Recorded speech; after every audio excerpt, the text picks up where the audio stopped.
আমার আগের দুজন বক্তাই রবীন্দ্রনাথ এবং নজরুলের নাম উল্লেখ করেছেন।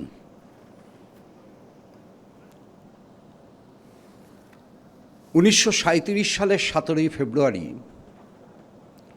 কলকাতা বিশ্ববিদ্যালয়ের সমাবর্তন অনুষ্ঠানে বক্তৃতা করেছিলেন রবীন্দ্রনাথ ঠাকুর। পাঠ করেছিলেন লিখিত ভাষণ।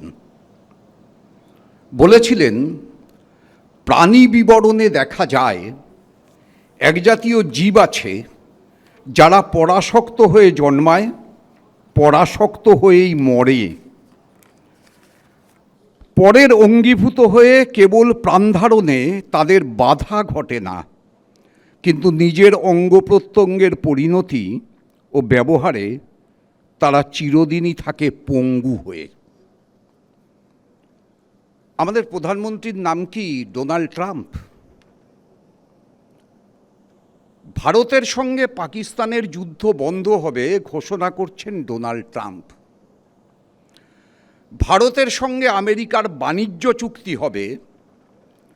আমেরিকা 0% ট্যারিফে তাদের সুতিবস্ত্র, তাদের গম, তাদের মেইজ, তার বিস্তৃত বাজার ভারতবর্ষে তৈরি করবে। আর ভারতবর্ষ 18% ট্যারিফে ভারতীয় পণ্য আমেরিকায় রপ্তানি করবে। আমাদের কৃষকদের সর্বনাশ হবে, আমাদের ছোট ছোট শিল্পগুলোর সর্বনাশ হবে। আমরা রাশিয়া থেকে তেল কিনব কি কিনব না, একসময় মহারানী ভিক্টোরিয়া ঠিক করতেন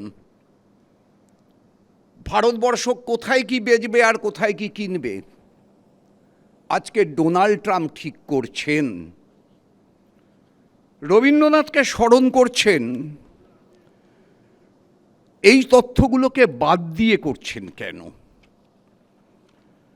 ওই বক্তৃতাতে রবীন্দ্রনাথ বলেছিলেন, আত্মশক্তি ব্যবহারে যে যে পঙ্গু হয়ে আছে সে কথা সে আপনি অনুভব করতেও অক্ষম হয়ে পড়েছে, কেননা ঋণ করে তার দিন চলে যায়।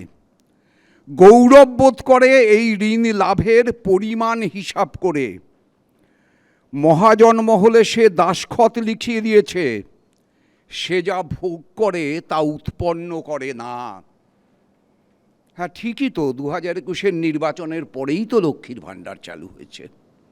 খুব ভালো প্রকল্প, কিন্তু লক্ষ্মীর ভাণ্ডার নির্দিষ্ট করে একটা আর্থিক সীমার নিচের মানুষ পাবে, তার উপরের মানুষ পাবে না, এইটুকু সিদ্ধান্ত করা গেল না কেন? বলা হয়েছিল আগস্ট থেকে চালু হবে।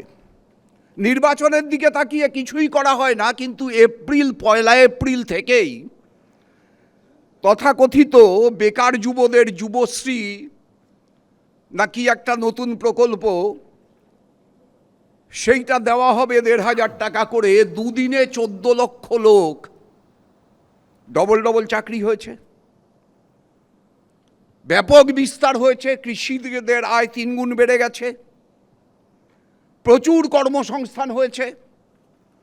অথচ দুদিনে 14 লক্ষ ছেলে মেয়ে, এবং এক্ষেত্রেও কোনো নিয়ম নেই যে আপনি কোনো আয় করেন অথবা না করেন আপনি গিয়ে সেখানে নাম লিপিবদ্ধ করতে পারেন। বয়সটা হতে হবে 40-এর মধ্যে, নাম নথিবদ্ধ করবার সুযোগ অবাধ। অর্থাৎ কোনো ব্যাকরণ থাকবে না, খালি কিছু দান থাকবে, মহাজনের খাতায় দাসখত লিখিয়ে দেওয়া থাকবে, এবং 1,87,000 কোটি টাকা 2010-11 সালের ঋণ 7,85,000 কোটি টাকায় পৌঁছে যাওয়ার পরেও ঋণ করে গৌরব বোধ করবার মাত্রা থাকবে। ফাইট ফর সিভিলাইজেশন হবে এই নির্বাচন। শঙ্করকে ধন্যবাদ স্লোগানটা দেওয়ার জন্য। কীরকম সিভিলাইজেশন? খুব বিরোধ চলছে ধর্ম নিয়ে, বাবরি মসজিদ, মন্দির ভাঙা, এই ভাঙা সেই ভাঙা। আজকে তারেক রহমান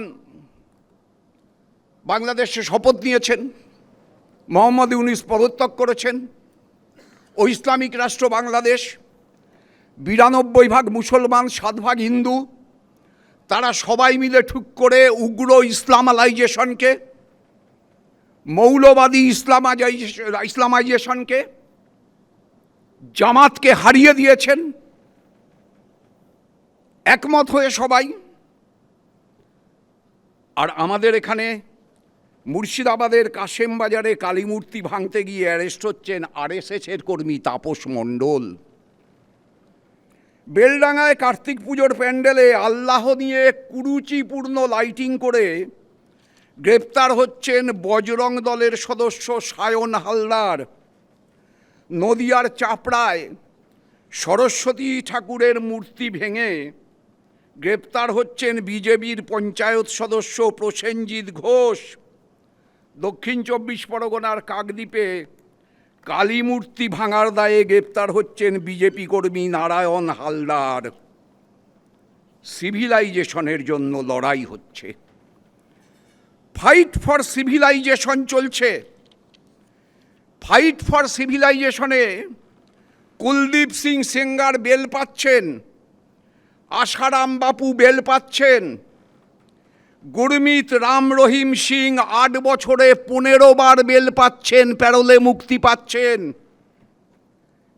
ব্রিজভূষণ শরণ সিং বেল পাচ্ছেন, উমর খালিদ জেলে থাকছেন, সোনাম ওয়াংচুক জেলে থাকছেন, সাগর গোর্খে জেলে থাকছেন, রমেশ গাইচার জেলে থাকছেন। ফাইট ফর সিভিলাইজেশনে 2019 থেকে 2023-এর ভিতর ইউএপিএ এবং এনএসএতে 10,440 জন গ্রেপ্তার হয়েছেন। তাদের ভিতর মাত্র 335 জনের বিচার সম্পন্ন হয়েছে। কোনো কিছুই মিথ্যে দিয়ে আমাদের মুখ্যমন্ত্রী করেননি, কোনো মিথ্যে কখনো বলেননি। 2022-এ হাঁসখালিতে গণধর্ষণের ঘটনা ঘটেছিল। মুখ্যমন্ত্রী প্রকাশ্যে বলেছিলেন, দেখুন লাভ অ্যাফেয়ার ছিল, দেখুন ওই মেয়েটি প্রেগনেন্ট ছিল, তৃণমূলের কেউ এর সঙ্গে জড়িত না, সুমন শো করেছিল, আমি সেই শোতে ছিলাম। 2025-এর 23শে ডিসেম্বর সেই মামলার রায় বেরিয়েছে। তৃণমূলের পঞ্চায়েত সদস্যের 5 বছর জেল হয়েছে, তার ছেলেসহ 3 জন যাবজ্জীবন কারাদণ্ডে দণ্ডিত হয়েছেন।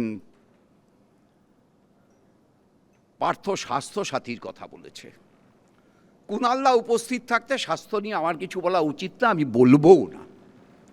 খালি একটা তথ্য বলবো, 2010 সালে মানে 10-11-এ আমাদের রাজ্যে সরকারি পরিষেবায় ছানি অপারেশন হয়েছিল 1,02,04,00,000 জনের। 2017-18 সালে সরকারি পরিষেবায় ছানি অপারেশন হয়েছে 50,02,000 জনের।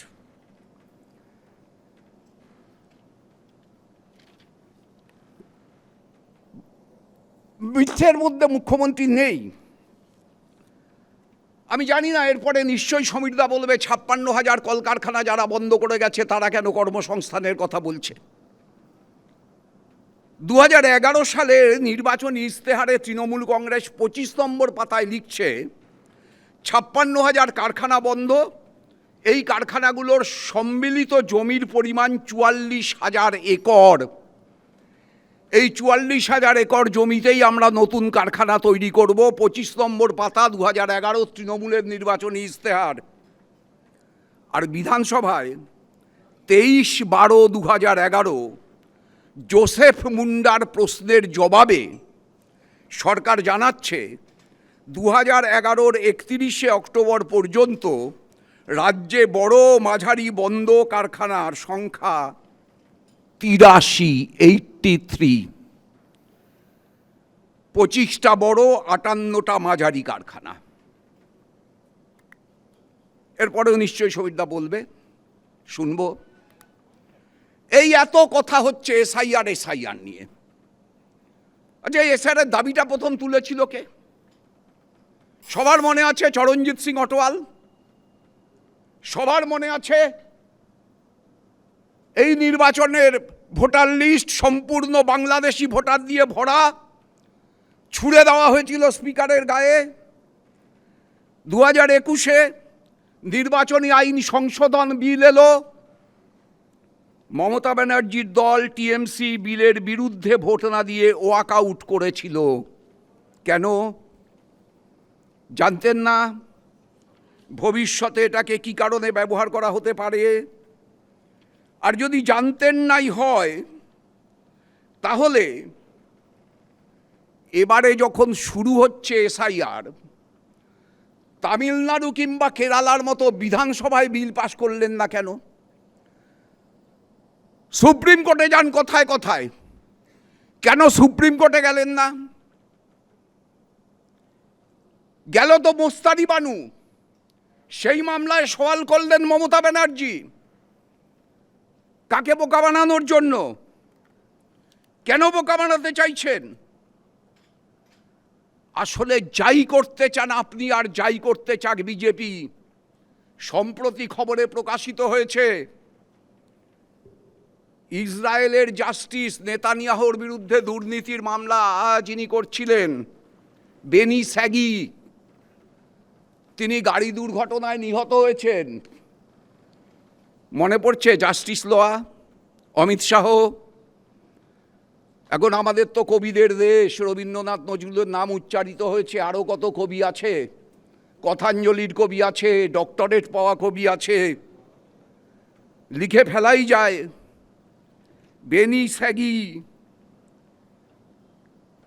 কিংবা জাস্টিস লোয়া কেউ নয় তুলসী পাতা ধোয়া। ফাইলের কথা বলেছে সুমন। আছে, ফাইল একটা কেন হবে? ফাইল তো দুটো, একটা তো সেই সবুজ ফাইল ইডি, আর একটা আছে না এপস্টাইন ফাইল, ওটা সবাই ভুলে যাচ্ছে কেন? এই যে রবীন্দ্রনাথ এতবার আলোচিত হলো, রবীন্দ্রনাথের সাথে আইনস্টাইনের দেখা হয়েছিল, আর এপস্টাইনের সাথে আমাদের প্রধানমন্ত্রীর দেখা হয়েছিল। এখন যদি আরেকটা কবিতা লেখার হয় স্টাইনস্টাইন মিলিয়ে, Einstein Rabindranath, Epstein Narendra Modi, Einstein দেবেন ফাইন, এপস্টেইনের কাছে লাগাবো লাইন, কোনো অসুবিধা নেই, যে যেমন পারছেন করছেন। কিন্তু সব কিছু করার পরেও আরজিকর হাসপাতাল, পাঁশকুড়া, উলুবেড়িয়া, রামপুরহাট, সব ক্ষেত্রেই তো যুক্ত থাকছে প্রতিষ্ঠানের একটা অংশ অপরাধী হিসেবে। আমির চাঁদ শেখ, মরণোত্তর অঙ্গ দেহদান, সেটা নিয়ে ভয়, মিথ্যা মামলা, আজকে একটা প্রাতিষ্ঠানিক প্রশাসনিক আক্রমণের শিকার। এর ফল হিসাবে বিজ্ঞান চেতনার বিস্তার, তাকে ধ্বংস করো। অঙ্গ পাচারের রাস্তা পরিষ্কার করো। পিতৃতন্ত্র, পুঁজিবাদ, দক্ষিণপন্থী রাজনীতির ভয়ঙ্কর মিশেলে এই লিঙ্গভিত্তিক রাজনীতির বিস্তার হচ্ছে, যা ভয়ঙ্কর বিপদ ডেকে আনছে আমাদের দেশের সামনে। পার্থ শেষ করেছে ধর্মের কথা দিয়ে, রামকৃষ্ণের কথা দিয়ে, আমিও একটু ধর্মের কথা দিয়ে শেষ করি। খুব সকালবেলায় আদ্যাপীঠের গঙ্গার ঘাটের সামনে যদি যান, কোনো একজন পুরোহিতকে দেখবেন হাতের অঞ্জলিতে জল নিয়ে সূর্যের দিকে দান করছে আর বলছে, সত্যম শিবম সুন্দরম। সত্যই শিব, শিবই সুন্দর। 5 ওয়াক্ত নামাজের আগে 5 ওয়াক্ত আজান হচ্ছে।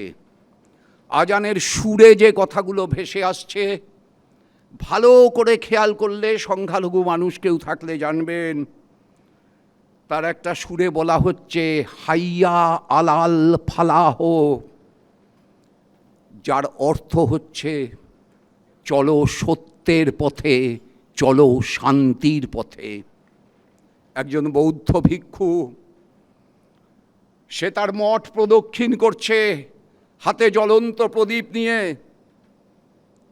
মন্ত্রোচ্চারণ করছে, অত্যাহি অত্তনো নাথ, সত্যই হচ্ছে নির্বাণের পরম প্রাপ্তি। একজন খ্রিস্টান চার্চের পাশ দিয়ে চলছে, তার কণ্ঠস্বরে ধ্বনিত হচ্ছে, I am the way, the truth and the life. আমি পথ, আমি সত্য, আমি জীবন। পৃথিবীর সব ধর্ম সত্যের জয়গান গাইছে। বাংলার নির্বাচনে সত্যের জয়গান যারা গাইবে, রাবড়ি তাদের পাতেই থাকবে, মানুষ তাদের চিনে নেবে। সুমনকে ধন্যবাদ এই আলোচনাকে সংগঠিত করবার জন্য। নমস্কার। এবিপি আনন্দ, এগিয়ে থাকে, এগিয়ে রাখে।